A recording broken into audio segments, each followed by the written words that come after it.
Danny Flexen here for Seconds Out, my old friend Joe Joyce. Joe, we're looking ahead now. You've got an opponent, of course, Bryant Jennings, July 13th at the O2. He was quite vocal up there at the press conference. What did you make of that? Your manager seemed to be the one kind of hitting back most of all. Yeah, you know, Sam. That's what Sam does. Likes to do.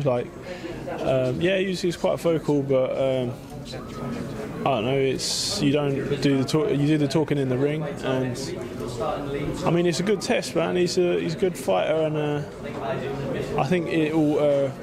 You know, should I come through, which I have faith in myself in doing so, it will put me in a really good position, and it's a really great name to have.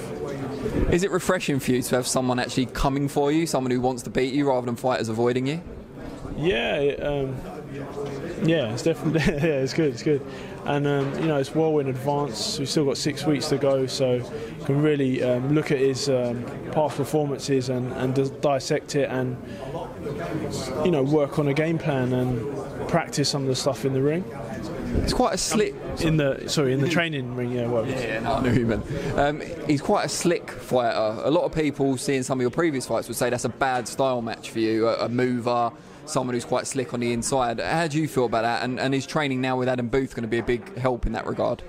Yeah, I think it's going to be a big help. And come on, I've been in the ring with a lot of different style boxers, so. And I've dealt with them accordingly, so why is he going to be any different?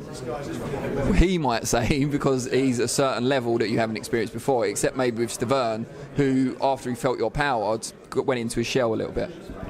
Well, of course, and I think maybe fitness, and he hit me with his best shots, Stavern, and I walked through them. So, but yeah, it's going to be a big test, and it's probably going to go into the later rounds till I get to him.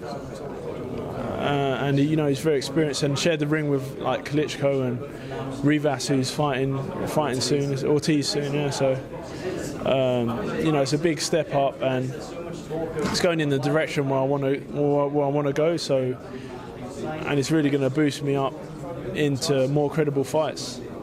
I recently interviewed you on the phone for the next edition of Boxing Monthly, cheap plug alert there, and you said there you started working on some of the new things you'd done in the gym with Adam against Alexander Ustinov in your last fight, but then after a little while you got bored and got involved and had a little bit of a tear up and got the job done.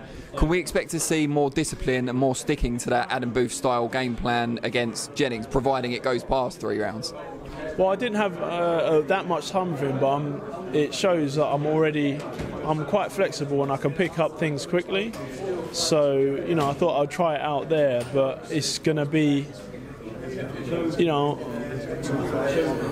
I've got a lot more time to incorporate that more, and I felt that, I was slipping punches and getting a few shots off my own, but not as many as I'd like. So I then went juggernaut on him and then took him out.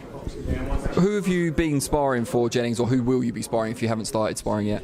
I'm going to start sparring at the end of the week, and we're going to look for stuff, obviously with Sam's help, and finding opponents that are similar in stature and abilities to really prepare.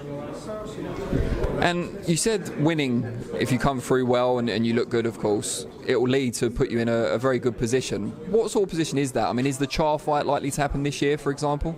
Well, yeah, I'd love it to. That's I wanted it even for this fight, but there's put the politics of boxing and that. Hopefully it can happen after this fight, after I come through July 13th, and look for the Cabayels or Manuel Chars.